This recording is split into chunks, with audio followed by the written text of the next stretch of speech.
Ok. Como ustedes podrán observar, acá tenemos en la guía de las etapas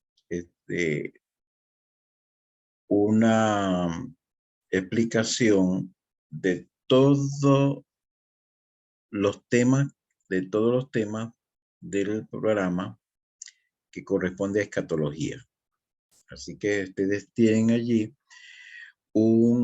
aparece un cuadro que les indica a ustedes las distintas etapas por las que nosotros hemos pasado y por dónde estamos ahora.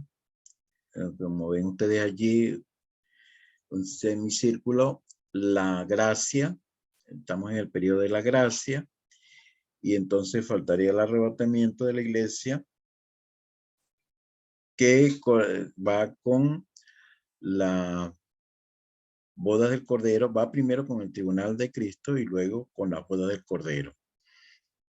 Luego entonces viene lo que se denomina la tribulación, que se divide en dos. La tribulación como tal y la tribulación y la gran tribulación. Es decir, la parte donde el pueblo de Israel hace un pacto con el anticristo y entonces luego los 3 años y medio, entonces se rompe ese pacto y entonces vienen las dificultades para el pueblo de Israel. Es lo que vemos en el tema de la tribulación y la gran tribulación, según se narra en Mateo capítulo 24. Entonces tenemos posteriormente a esta tribulación el Armagedón, que se conoce pues con la pelea que tienen que van a tener los judíos o las naciones con los judíos. En este caso, los mismos judíos definen como el Armagedón a los palestinos, que con quienes han tenido dificultad todos estos años. Es decir, los palestinos han cambiado de nombre en distintas etapas que ha tenido el pueblo de Israel. En las distintas dispensaciones que ha tenido el pueblo de Israel, en los distintos exilios que ha tenido el pueblo de Israel, estos que hoy se conocen como palestinos han tenido distintos nombres. Por ejemplo, cuando ustedes leen el libro de Abdías, el libro de Abdías, el libro Profeta Menor, que lo que tiene es una sola página, ese libro lo que hace es describir el juicio que le viene a Edom, porque es el nombre que asume el hermano mayor de Jacob, que se llama Esaú. Entonces, este Esaú asume el nombre de Edom, es decir, la población que él crea asume el nombre de Edom. Y es con Edom con quien tiene dificultades el pueblo de Israel. Así que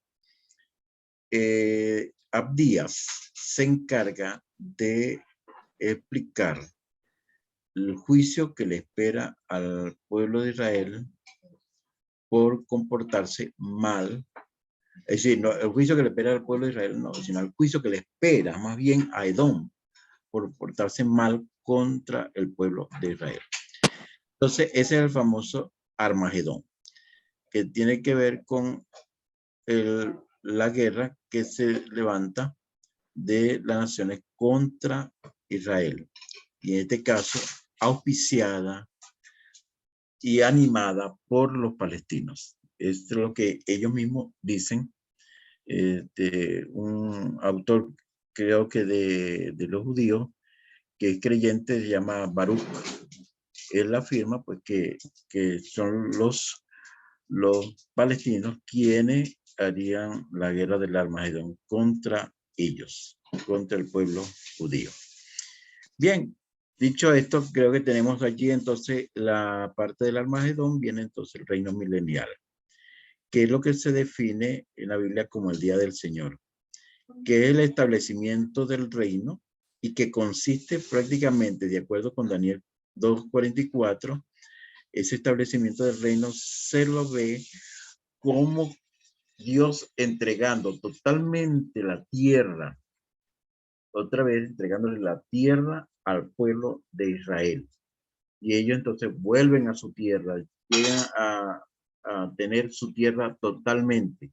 Ellos llegan a poseerla totalmente. Ese énfasis que se hace en el Antiguo Testamento de poseer la tierra, en Apocalipsis se hace realidad.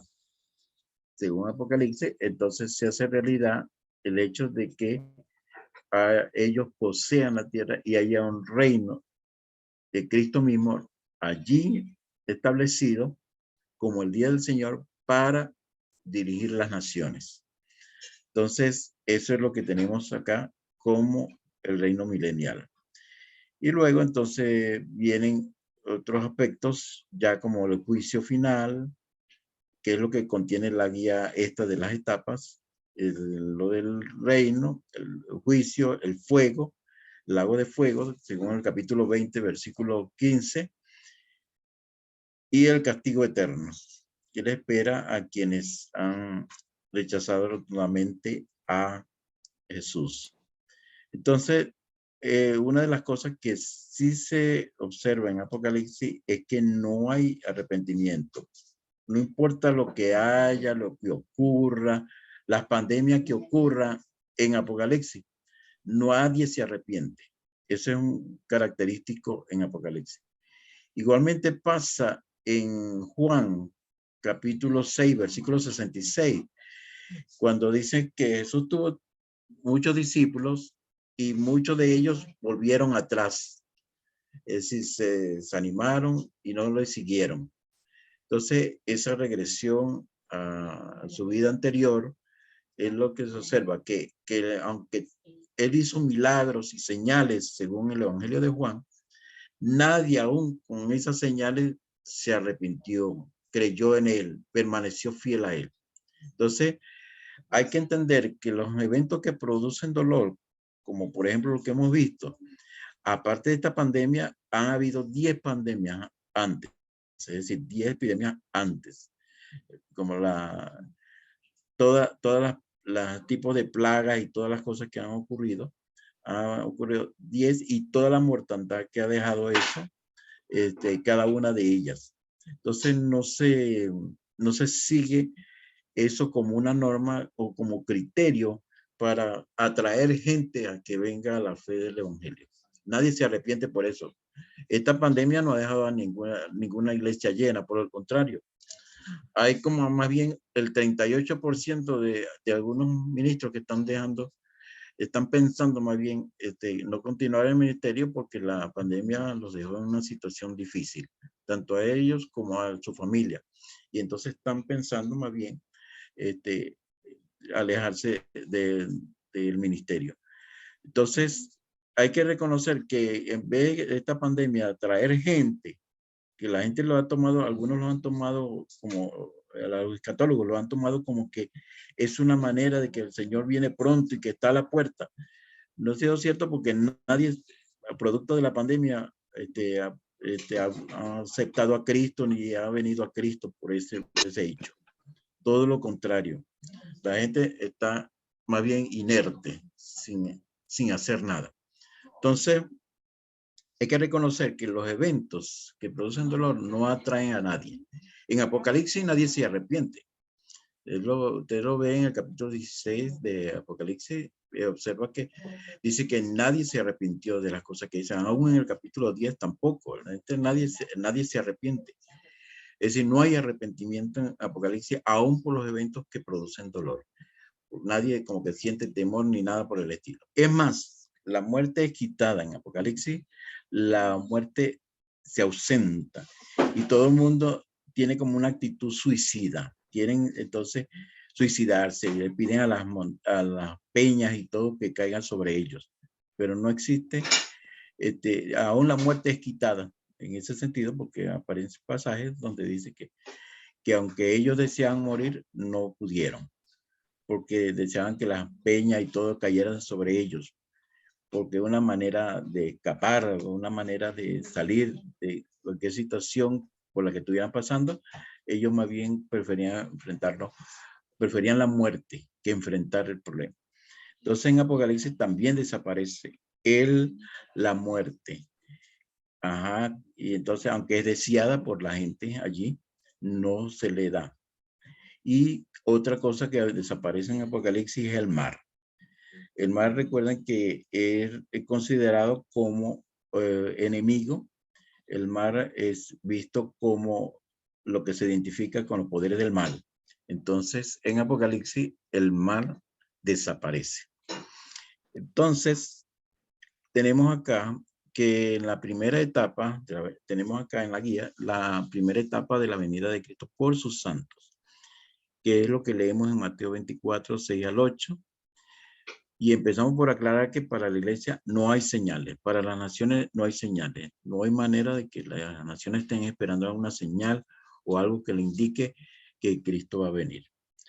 Porque el mismo Pablo en el capítulo 1 de Primera Corintios, versículo 22, Pablo dice que lo único que piden señales son los judíos y los gentiles o las naciones lo que piden son sabiduría, es decir, saber. Entonces lo único que les interesa a las naciones es saber, mientras que a los judíos sí les interesan las señales.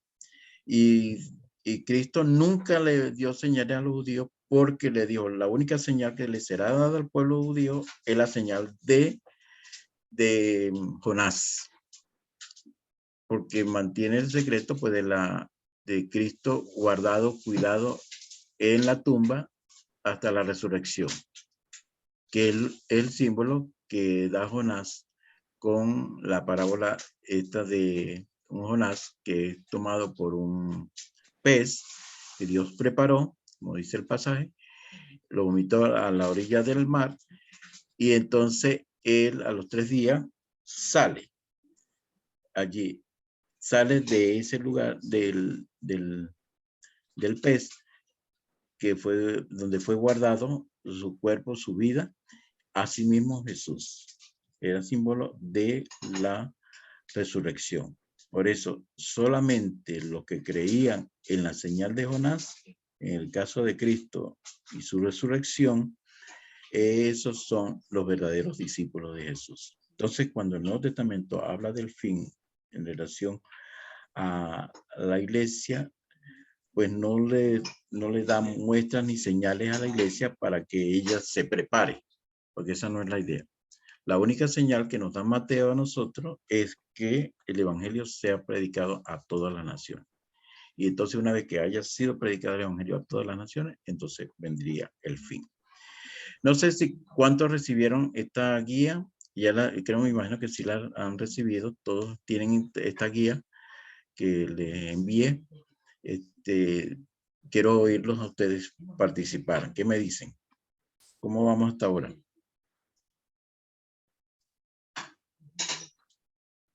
Si hay alguien que ha leído la guía, ¿tienen la guía? ¿Todos la tienen? ¿Les ha llegado la guía?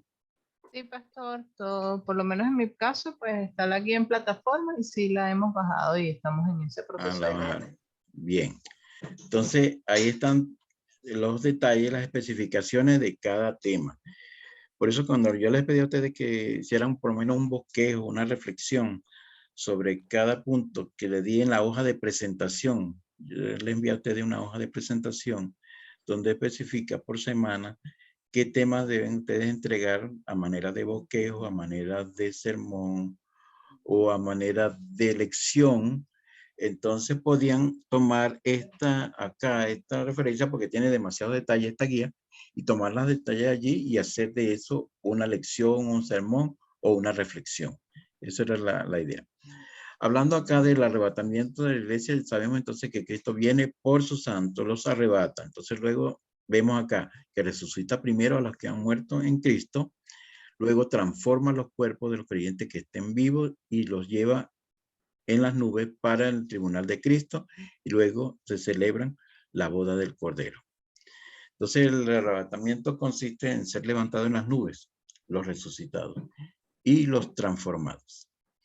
Luego tenemos como número 3 la venida del Señor, que tiene características y que casi todas las, por cierto, los estatutos tienen un artículo que tiene que ver con el credo que tienen las iglesias, donde reza eso, ¿no? De que la venida de Cristo será una venida personal, que será un regreso físico, que será una venida visible, luego que será una venida repentina y será una venida gloriosa y triunfante. Muchos de los estatutos, de los artículos que corresponden a los estatutos de nuestra iglesia contienen esta información en forma sucinta, casi al final del credo que tiene cada iglesia. Seguimos adelante, entonces ya ustedes tienen idea de qué es lo que ocurre y por qué nosotros estudiamos eso. Estudiamos la escatología. Luego tenemos que los preparan en el tribunal de Cristo, hablando de el hecho de que los creyentes en Cristo son levantados en las nubes. Entonces los preparan en el tribunal de Cristo para que puedan entrar en las bodas como una novia, la cual Cristo amó y se entregó a sí mismo por ella para santificarla, habiéndola purificado por el lavamiento del agua por la palabra, a fin de presentársela a sí mismo una iglesia gloriosa que no tuviese mancha ni arruga, ni cosa semejante, sino que fuese santa y sin mancha, según Efesios capítulo 5, versículo 25 al 27. Lo que indica pues que es algo que ya Cristo hizo por la iglesia. La gente quizá pone muchas condiciones en relación a la iglesia, de que tiene que estar haciendo esto, que tiene que hacer lo otro, que tiene que evitar esto, que tiene que evitar lo otro, abstenerse de esto y abstenerse de lo otro, que es lo que dice Colosenses capítulo 2. Pero de acuerdo con Efesios capítulo 5, versículo 25 al 27, que tiene que ver con la iglesia de las naciones, establece todo lo contrario. Dice que ya Cristo se presentó a esa iglesia a sí mismo, sin mancha y sin arruga. Y dice que se la presentó a sí mismo y la lavó por la palabra, o la continúa lavando por la palabra. Y Colosenses, ya sabemos que la seguridad que tiene el creyente, según Colosenses capítulo 3, es que nuestra vida se haya escondida con Cristo en Dios. Por eso, Dios no nos condena a nosotros porque nuestra vida está escondida con Cristo en Dios. Entonces nosotros procuramos más bien vivir de acuerdo a esa experiencia que tenemos o que ya hemos tenido de estar con Cristo en Dios, dentro del espacio de Dios. Nosotros entonces nos conducimos dentro de ese carácter, más por agradecimiento que por otra cosa. No tenemos manera de estar haciendo cosas y requisitos y un montón de cosas para funcionar, sino que sabiendo y siendo conscientes de que estamos dentro del espacio de Dios, nosotros funcionamos, nos movemos, nos desenvolvemos y así triunfamos, porque en Cristo somos más que vencedores, como dice el texto de Corintios. Luego, nuestra fe y esperanza está puesta en la segunda venida de Cristo por las siguientes razones, porque es una promesa hecha por el Señor directamente a sus discípulos y también a nosotros, por ende, ¿no? Y que Él fue a preparar lugar allá. Fue a preparar un lugar para ellos y luego entonces dice, para que donde yo esté, vosotros también estéis. Una de las cosas que más enfatiza, tanto en Juan 14 como en Tesalonicenses, es que, y en Apocalipsis, en lo que tiene que ver con el milenio, es que estaremos siempre con el Señor. Eso es lo que más se enfatiza allí. No estaremos en un lugar, sino que estaremos con Cristo, siempre. Luego, en segundo lugar, tenemos que prometió regresar otra vez para sacarlos de este mundo y llevarlos con Él. Pero volvemos a la tierra, porque obviamente la idea de Apocalipsis es idealizar la tierra. La tierra no es mala, sino el hecho de que el propósito nuestro es volver a la tierra para vivirla. No para vivir en otro lugar, sino para vivir aquí en la tierra. Y dice para vivir 1000 años. Significa también que significa salvación de los juicios venideros, porque el creyente entonces, como creyente, no hay ninguna condenación para él. El antídoto que aparece, por ejemplo, en Juan capítulo 3, versículo 16, es creer en Cristo.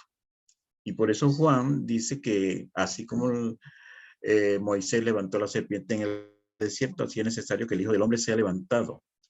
Entonces, como recordamos, en el caso de Números, la gente miraba, o el pueblo de Israel miraba a una serpiente de bronce que hizo Moisés y la puso en un asta, y todo el que la miraba, cuando fuera picado por una serpiente y miraba a esa serpiente, vivía.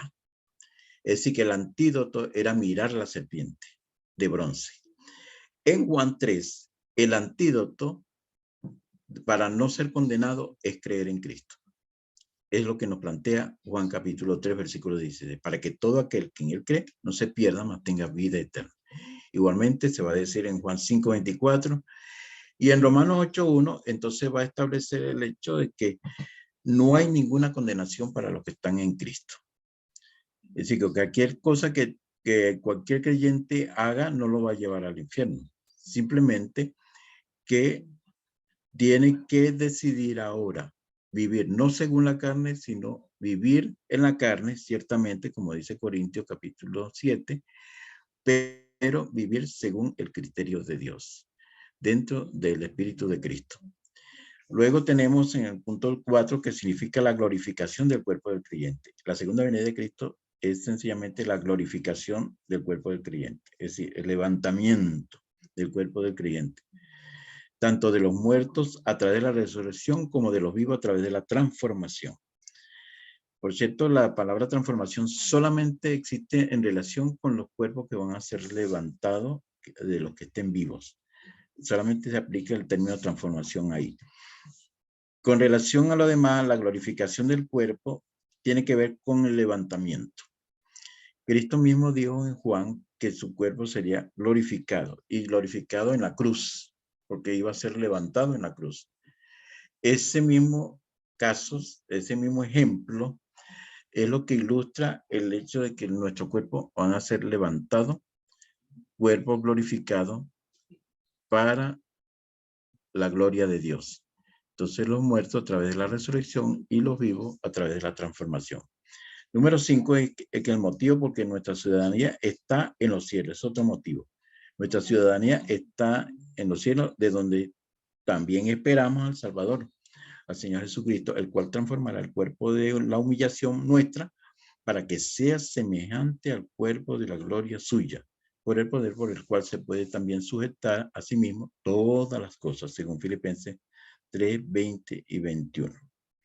De modo que tenemos otro motivo en el punto 6, y es porque no tenemos una ciudad permanente aquí, sino que buscamos la porvenir, otra ciudad, la porvenir, según Hebreos 13, 14. Y luego dice que esa venida de Cristo será de repente. Esto es importante tenerlo en cuenta, según 1 Corintios 15, 52. Nadie, solo lo que necesita es estar alerta, estar atento. Pues la gente está esperando señales, y las señales son cosas que se ven. Pero resulta que Pablo afirma en Romanos 8 que nosotros somos salvos en esperanza, que en esperanza somos salvos. Y la esperanza que se ve no es esperanza. Es decir, la esperanza que está dependiendo de algo que tiene que verse para poderse enderezar y poner en línea con Dios, dice Pablo, eso no es esperanza. Entonces hay que esperarlo, si se puede ver. Entonces, si lo que ves no necesita esperarlo, simplemente verlo. Entonces, según Pablo, dice que nosotros somos salvos en esperanza. Y las cosas pues que no se ven, las aceptamos por fe. Y la fe en la muerte y resurrección de Cristo, y la esperanza en la resurrección de nuestro cuerpo. Eso es lo que hace la escatología. Punto número 8. Y el orden es que los muertos en Cristo resucitarán primero, y luego los que hayamos quedado. Entonces, esa es la idea de la venida de Cristo por su santo. Entonces luego ocurre lo del tribunal. No olviden estos detalles, porque estos son detalles importantes tenerlo en cuenta cuando uno está enseñando la escatología y procurando establecer esperanza en los creyentes a la segunda venida de Cristo. Entonces, una vez que ocurre el arrebatamiento, ocurre lo del tribunal de Cristo. Ya lo tenemos en 1 Corintios capítulo 3, versículo 10 al 15, y en 2 Corintios 5, 10, y en Romanos 10, 14. Entonces, este tribunal se establece antes de las bodas, no para juzgar a los santos, sino para que cada uno reciba lo que haya hecho mientras estaba en el cuerpo, sea bueno o sea malo. Pues recordemos esto, ninguna condenación hay para los que están en Cristo Jesús. Porque de acuerdo con Romanos 1, dice que los que no andan conforme a la carne, Pablo refiriéndose a la ley como carne, emplea para la palabra carne para contrarrestarlo, contrastarlo con la palabra espíritu. Entonces, lo opuesto a espíritu es carne. Entonces, dice, lo que no andan conforme a la carne, refiriéndose a la ley, que es lo que viene explicando en el capítulo 7 de Romanos. Entonces, lo que no andan conforme a la ley, sino conforme al espíritu de Cristo. Y el que no tiene el espíritu de Cristo, el tal no es de él. Es lo que dice Romanos 8. Segunda razón, y es porque los creyentes que están en Cristo somos una nueva creación, debido a que las cosas viejas pasaron y aquí todas son hechas nuevas. Esa es la idea de que los santos no van a ser juzgados, sino que van a recibir según lo que hayan hecho en la tierra, sea bueno o sea malo, es decir, refiriéndose a sus obras. Seguimos. Esta es parte del tribunal de Cristo. Caso. Otra razón es porque el Hijo de Dios no tiene necesidad de practicar el pecado. Todo el que es nacido de Dios no practica el pecado porque la simiente de Dios permanece en él y no puede pecar porque es nacido de Dios. Es decir, no tiene esa necesidad de pecar.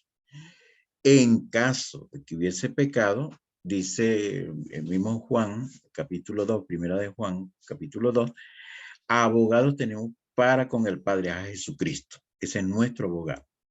Entonces, no hay posibilidad de que el creyente diga, bueno, si yo no me arrepiento, no hago tal cosa, o no me hago esto, dejo de hacer esto y dejo de hacer lo otro, voy a perder la salvación. No.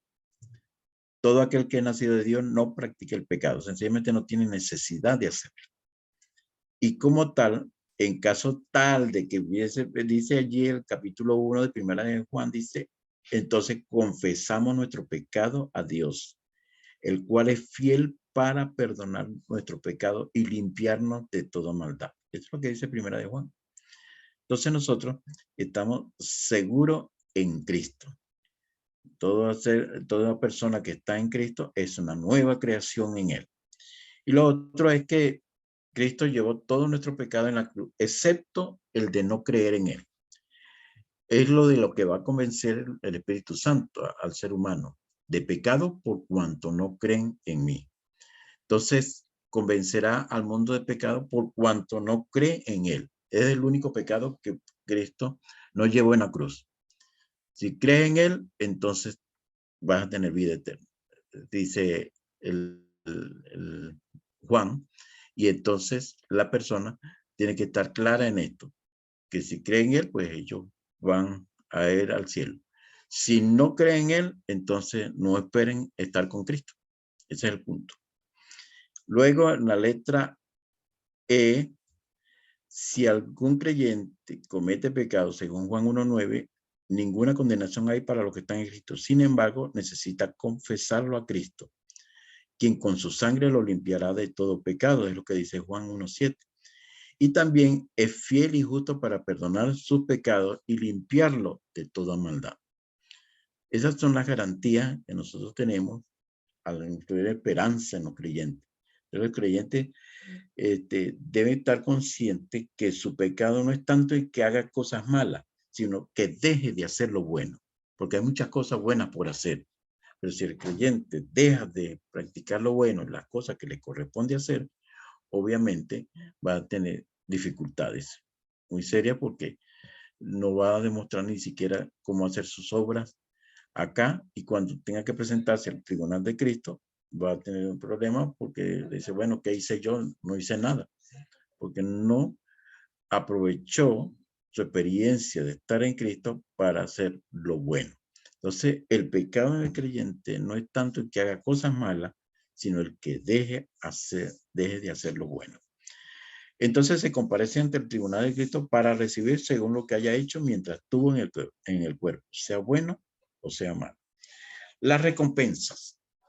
Según Corintios 3:13, ¿cuáles serían las recompensas?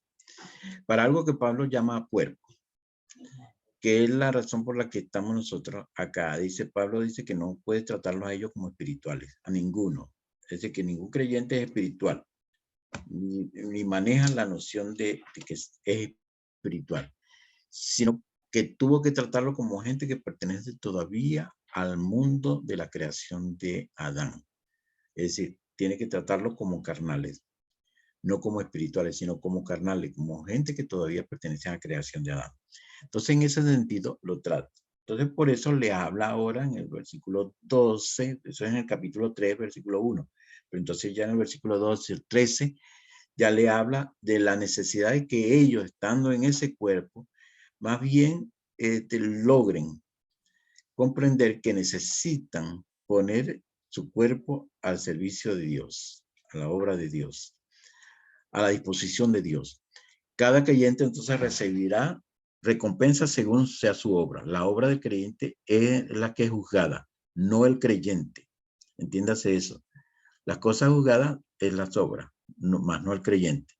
Entonces, luego usa la metáfora del oro, plata, piedra preciosa con que se adorna el templo.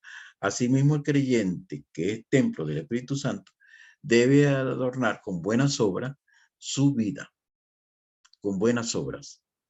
Y luego entonces aparece lo contrario a hacer buenas obras. Por ejemplo, a madera, heno, hojarasca, que si hace cosas que no conviene, que no procuras acertar en lo que es bueno, entonces va a tener, son materiales que pueden ser quemados por el fuego, por el juicio, pues, que no van a pasar la prueba. Entonces, no va a recibir, pues, la recompensa será esa, que no hizo nada. No hizo nada como persona que evidencia el fruto del Espíritu. Luego, entonces, se celebran la boda del Cordero. Tenemos entonces el esposo, el hijo del rey. Recordamos a Mateo capítulo 22, que es donde aparece la descripción de la boda del Cordero, donde los que debían entrar no entraron. Entonces entraron los que no debían entrar, es decir, las naciones.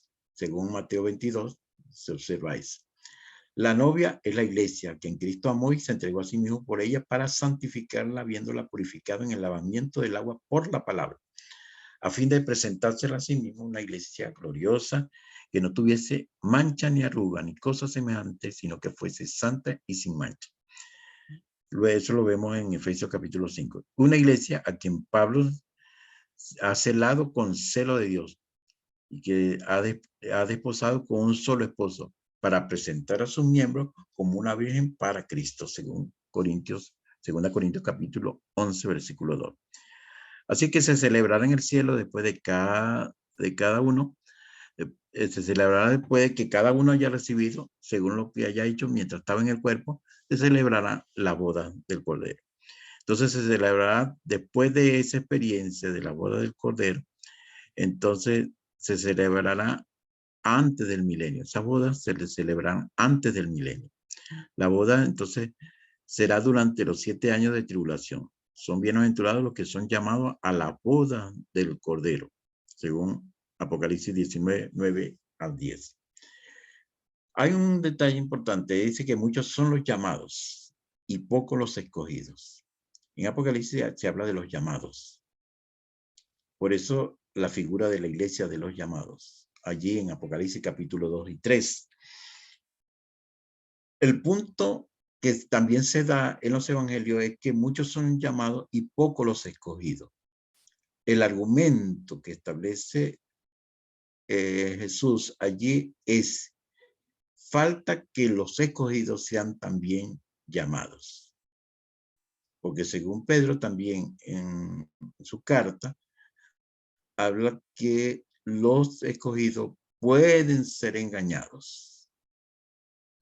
Entonces pueden ser engañados. Entonces, por eso es importante que esos escogidos sean también llamados. Y si los judíos no aceptan el llamado de Cristo, obviamente pues no pueden participar de nada, porque la bendición es para quienes aceptan el llamado de Cristo. Así que muchos son los llamados y pocos los escogidos, pero falta que los escogidos sean también llamados. Esa es la idea del argumento que aparece en Mateo. Entonces, después de esa experiencia que ya hemos visto anteriormente, que explica el tribunal de Cristo y la boda del Cordero, entramos a la tribulación. Entonces, viene la primera etapa de la tribulación. Hay una etapa de 3 años y medio que se llama tribulación. Y esa tribulación entonces ocurrirá simultáneamente en la boda del Cordero, pero en la tierra, y corresponde exclusivamente al pueblo de Israel. ¿Qué es lo que Jeremías denomina, según el primer punto acá, denomina como la angustia de Jacob, la aflicción de Jacob, según Jeremías capítulo 30, versículo 7? Será